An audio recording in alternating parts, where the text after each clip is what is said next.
A chuva tinha parado há pouco quando Marina empurrou a porteira torta do sítio que herdara da avó. O barro grudava nas botas gastas, e o cheiro de terra molhada subia como se a própria terra respirasse junto com ela. No colo, embrulhado num pano de algodão que já fora branco, dormia Antônio, 3 meses de vida, pesando mais do que ela conseguia carregar em silêncio. Mas ela carregava, sempre carregava. A casa era pouco mais do que 4 paredes de pau a pique caiadas pela última vez quando a avó ainda enxergava. O telhado tinha goteiras que Marina já conhecia pelo som. A goteira da cozinha caía num balde azul e fazia tum, tum, tum. A da sala caía direto no chão de terra batida e fazia um som mais surdo, mais triste. Marina aprendeu, naquelas primeiras semanas, a dormir entre os 2 ritmos, embalando o filho com o corpo cansado enquanto a chuva conversava com a casa. Ela tinha 23 anos e os olhos de quem já tinha 40. O pai do menino nunca chegou a segurar o filho no colo. Disse que ia buscar cigarro num posto da estrada e nunca mais voltou. A família dele fingiu que ela nunca existiu. A família dela, religiosa demais para entender e orgulhosa demais para perdoar, fechou a porta com a mesma educação com que abriam para as visitas do domingo. Restou o sítio da avó morta, no fim de uma estrada de terra que ninguém mais usava. E a promessa, feita em silêncio, de que aquele menino não passaria fome enquanto ela tivesse mãos. Os primeiros dias foram de aprender o que ela não sabia. Como acender o fogão a lenha sem chorar pela fumaça. Como tirar água do poço sem deixar o balde bater nas pedras. Como reconhecer, pelo cheiro, que o leite que ela tinha guardado já tinha azedado. Antônio chorava à noite e Marina cantava baixinho músicas que a avó cantava para ela.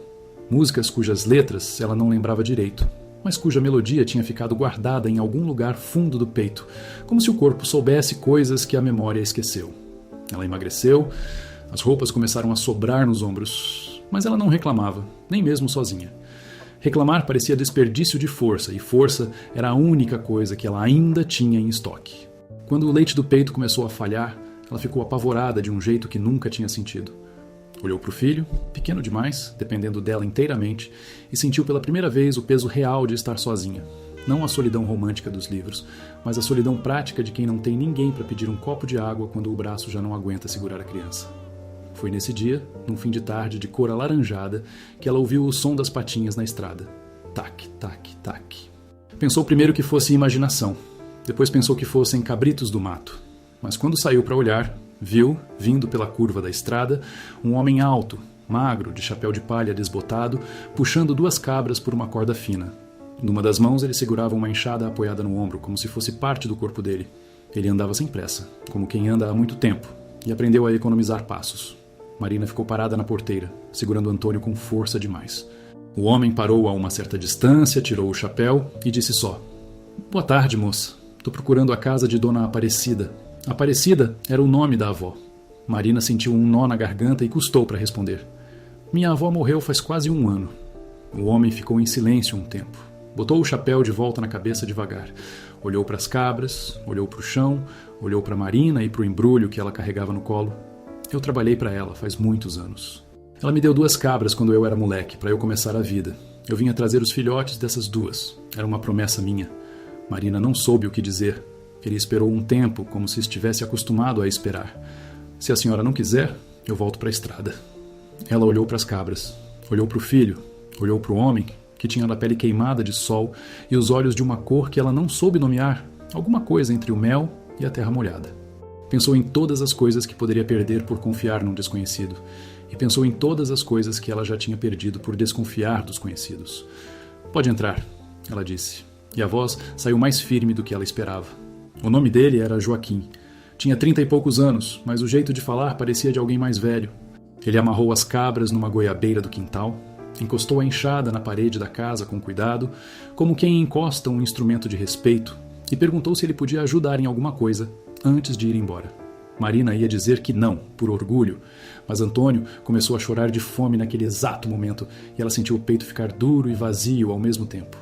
O choro era um choro de quem não ia parar tão cedo. Joaquim não disse nada. Foi até uma das cabras, ajoelhou no chão e em silêncio começou a tirar leite num caneco que ele tirou do próprio bornal. As mãos dele eram grandes e firmes e o leite saía branco e morno. Quando o caneco encheu, ele se levantou, atravessou o quintal e estendeu para Marina sem olhar nos olhos dela, como quem entende que olhar seria uma invasão. "Cabra é melhor para criança pequena do que muita gente pensa," ele disse, baixo. "Minha mãe me criou assim." Marina pegou o caneco com a mão tremendo. Aqueceu um pouco mais no fogão e deu para o filho com uma colherinha. Antônio mamou, engasgou um pouco e dormiu. Foi a primeira vez em semanas que ele dormiu sem aquele choro fininho de fome no fundo do sono. Marina ficou olhando para o filho dormindo e quando levantou os olhos viu que Joaquim já tinha pegado a enxada e estava arrumando um pedaço da cerca quebrada do quintal, sem ter sido pedido, sem fazer barulho. Ela não pediu para ele ficar. Ele não pediu para ficar. Mas quando começou a escurecer, ele perguntou se podia dormir no paiol velho, só aquela noite, porque a estrada já estava sem luz. Marina disse que sim. Naquela noite, deitada no colchão duro do quarto da avó, ela ouviu, em vez das goteiras, o barulho distante das cabras mexendo no quintal. E por algum motivo aquele som a fez chorar. Não era um choro de tristeza. Era um choro daqueles que a gente chora quando, depois de muito tempo segurando, o corpo finalmente entende que pode descansar 1 minuto. Joaquim ficou 1 dia, depois ficou 2, depois ficou 1 semana. Não falava muito. Acordava antes do sol, capinava o terreno, consertava o que estava quebrado, ordenhava as cabras e voltava para a cozinha para comer o pouco que Marina conseguia preparar. Sempre dizendo obrigado, sempre lavando o próprio prato. Não pediu nada, não tocou nela. Não tocou no menino sem antes perguntar com os olhos. Quando Antônio chorava de noite, Joaquim ficava acordado também, do outro lado da parede. E Marina sabia, porque ouvia ele se mexer no paiol, pronto para ajudar se fosse preciso, sem nunca atravessar o limite que ela não tinha desenhado, mas que ele respeitava como se fosse parede. No 8º dia, Marina perguntou: "Por que você ficou?" Joaquim demorou para responder. Estava sentado no degrau da porta, descascando uma laranja com o canivete. As mãos dele faziam aquilo com uma calma que parecia vir de outro tempo. "Sua avó me deu de comer quando eu não tinha ninguém", ele disse. "Quando eu cheguei aqui, achei que ia entregar as cabras e ir embora. Mas aí eu vi a senhora segurando o menino. E me lembrei da minha mãe segurando meus irmãos depois que meu pai foi embora. Eu jurei para mim mesmo, naquele tempo, que se um dia eu visse uma mulher sozinha do jeito que minha mãe ficou, eu não ia passar reto. Eu não tô aqui para cobrar nada da senhora. Tô aqui para pagar uma dívida que eu fiz comigo." Marina ficou em silêncio. Olhou para esse homem que ela não conhecia, que apareceu na estrada como uma figura saída de um sonho, com 2 cabras e uma enxada e uma promessa antiga. Quis dizer alguma coisa, mas não achou as palavras. Joaquim pareceu entender, porque levantou, ofereceu metade da laranja para ela e voltou para o trabalho sem esperar resposta. Os dias começaram a ter um ritmo diferente. Marina percebeu que sorria de vez em quando e se assustava com o próprio sorriso, como quem reencontra um objeto que tinha sido dado por perdido. Joaquim ensinou a ela como reconhecer quais ervas do mato eram boas para chá e quais eram para dor. Ensinou a fazer um cercado para as galinhas que ele trouxe na semana seguinte, depois de ter ido na cidade vizinha vender uns ovos. Ensinou a tirar leite das cabras com as próprias mãos. E Marina, que nunca tinha tocado num animal grande na vida, descobriu que tinha jeito para coisa e que as cabras gostavam dela de um jeito calmo e curioso. Antônio começou a engordar. As bochechas dele ganharam aquela cor de fruta madura que crianças saudáveis têm. Ele começou a rir, primeiro daquele jeito espantado dos bebês que descobrem o próprio riso, e depois daquele jeito mais solto, gostoso, contagioso. Joaquim, sempre que ouvia o riso do menino, parava o que estava fazendo por 1 segundo, fechava os olhos e respirava fundo, como se aquele som fosse uma coisa preciosa que ele estava guardando para alguma noite escura no futuro. Marina ainda não confiava completamente. Tinha aprendido a desconfiar do bem demais, porque o bem, na vida dela, sempre tinha tido conta para pagar depois. Mas Joaquim não cobrava, não pedia, não insinuava. Dormia no paiol, comia o que ela cozinhava, agradecia, trabalhava, e quando pegava o menino no colo era com aquele cuidado de quem segura uma coisa que sabe ser frágil. Marina começou a perceber que ele falava com Antônio em voz baixa, contando histórias que ela só captava em pedaços. Histórias de bois que sabiam o caminho de casa, de árvores que davam frutas em meses errados, de uma mãe que cantava para dormir mesmo quando estava cansada. Uma noite, ela perguntou da mãe dele. Joaquim ficou um tempo olhando para o fogo do fogão a lenha antes de responder. Ela morreu quando eu tinha 14. Trabalhou demais. O coração dela cansou antes da hora. Ele fez uma pausa.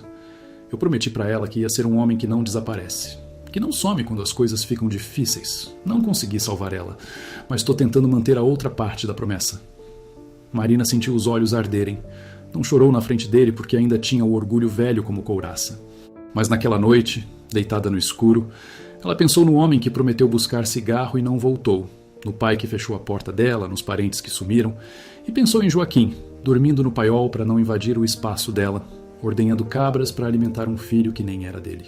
Pensou em quanto a vida tinha lhe ensinado a esperar pouco, e em como esse pouco que ela esperava nunca tinha sido o suficiente nem assim. Pensou que talvez existissem homens diferentes no mundo e que talvez ela tivesse se acostumado a olhar para a direção errada. O inverno chegou. As noites ficaram frias e o vento entrava pelas frestas da casa velha. Joaquim, sem dizer nada, passou 3 dias arrumando as paredes, tampando os buracos com barro e palha, calafetando o telhado com uma habilidade que Marina nunca tinha visto. Quando terminou, a casa era outra. Ainda era humilde, ainda era pequena, mas era um lugar onde uma criança podia crescer sem tremer de frio. Marina chamou ele para dormir dentro de casa, no quartinho dos fundos que tinha sido o depósito da avó. Ele aceitou em silêncio, agradeceu em silêncio e dormiu em silêncio. No outro dia, levantou antes do sol como sempre e foi tirar leite das cabras como se nada tivesse mudado. Mas alguma coisa tinha mudado, e os dois sabiam.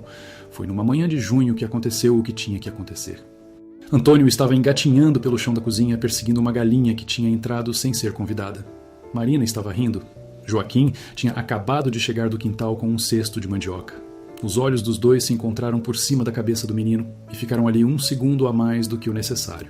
Marina sentiu o rosto esquentar. Joaquim baixou os olhos, mas não rápido demais. Pousou o cesto no chão e disse com a voz mais baixa de todas: Marina, eu não vim aqui procurando isso. Eu juro pela memória da minha mãe que não vim. Mas eu acho que a senhora precisa saber que, se um dia eu tiver que ir embora porque a senhora pediu, eu vou. E se eu nunca tiver que ir embora, eu também fico. Mas o que eu sinto não vai mudar de um jeito ou de outro.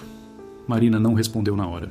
Pegou Antônio do chão, abraçou o filho e ficou olhando para o homem que tinha aparecido na estrada com 2 cabras e uma enxada e tinha, sem barulho, sem pressa, sem cobrar nada, reconstruído pedaço por pedaço uma vida que ela achava que ia ter que viver sozinha. Pensou em como a palavra amor tinha sido suja na boca de tantas pessoas que disseram para ela e nunca quiseram dizer. Pensou em como Joaquim não tinha dito a palavra e em como ela tinha entendido mesmo assim o que ele estava dizendo. Não vai embora, ela disse, simples assim. Por favor, não vá embora. Ele balançou a cabeça uma vez só. Não chegou perto, não tocou nela. Apenas voltou para o quintal para continuar o trabalho do dia. Mas Marina viu, pelas costas dele, que ele estava limpando o rosto com a manga da camisa. E ela entendeu que homens que aprenderam a não chorar, choram diferente, choram escondido, choram trabalhando. Foram precisos meses até ele criar coragem de segurar a mão dela. Foi preciso quase 1 ano até a primeira vez que dormiram na mesma cama. E mesmo assim, foi só para dormir, porque o respeito tinha virado uma língua que os dois falavam fluentemente. E nenhum dos dois tinha pressa de trocar de idioma. Antônio começou a chamar Joaquim de pai sem que ninguém ensinasse. A primeira vez, Marina ficou paralisada na cozinha, esperando ver como Joaquim ia reagir. Ele se ajoelhou na frente do menino, segurou as 2 mãozinhas dele e disse com a voz embargada que ela nunca tinha ouvido: Pode chamar sim, meu filho. Pode chamar. A vida deles nunca virou luxo. As cabras viraram um pequeno rebanho. A horta deu frutas o suficiente para eles comerem e para venderem na feira da cidade aos sábados. Joaquim construiu com as próprias mãos mais um cômodo na casa, depois outro, depois um varal coberto para Marina não pegar chuva quando estendia a roupa. Ela aprendeu a fazer queijos com o leite das cabras, queijos que ficaram famosos na região, e gente vinha de longe só para comprar. O dinheiro que entrava era pouco, mas era constante, e era honesto, e era deles. Antônio cresceu, e cresceu sabendo que tinha um pai, que tinha escolhido ser pai dele, o que é uma coisa que poucas crianças no mundo podem dizer. Cresceu sabendo trabalhar na terra, sabendo respeitar os animais, sabendo cantar as músicas antigas que a bisavó cantava e que a mãe agora cantava de novo, com a voz mais firme. Cresceu vendo seus pais se olharem na cozinha do jeito que pessoas se olham quando aprenderam, do jeito mais difícil, que amor verdadeiro é uma coisa silenciosa que se constrói tijolo por tijolo, dia depois de dia, sem promessa grandiosa, sem palavra bonita, só com presença. Muitos anos depois, quando Marina já tinha cabelos brancos nas têmporas e Joaquim tinha as mãos ainda mais grossas pelo trabalho, alguém perguntou para ela, na feira, qual era o segredo de uma vida boa. Ela ficou um tempo pensando, olhou para Joaquim, que estava do outro lado da barraca conversando com um cliente, e respondeu, baixo, quase para si mesma: Eu achei que ia criar meu filho sozinha no mato. E aí um homem apareceu na estrada com 2 cabras e uma enxada. Não foi mais do que isso. E ao mesmo tempo, foi tudo. Ela sorriu para o vazio, do jeito de quem está agradecendo a alguém invisível. Lá no fundo, Joaquim sentiu o olhar dela mesmo sem ver, como sempre sentia. E levantou a cabeça, e os dois se olharam por cima do movimento da feira, como se ainda fossem aqueles 2 desconhecidos de muitos anos atrás na porteira de um sítio esquecido, descobrindo pela primeira vez que existem pessoas no mundo que chegam sem pedir nada, e ficam, e mudam tudo, só por ficar. E a tarde caiu sobre eles devagar, do jeito que cai sobre quem tem para onde voltar.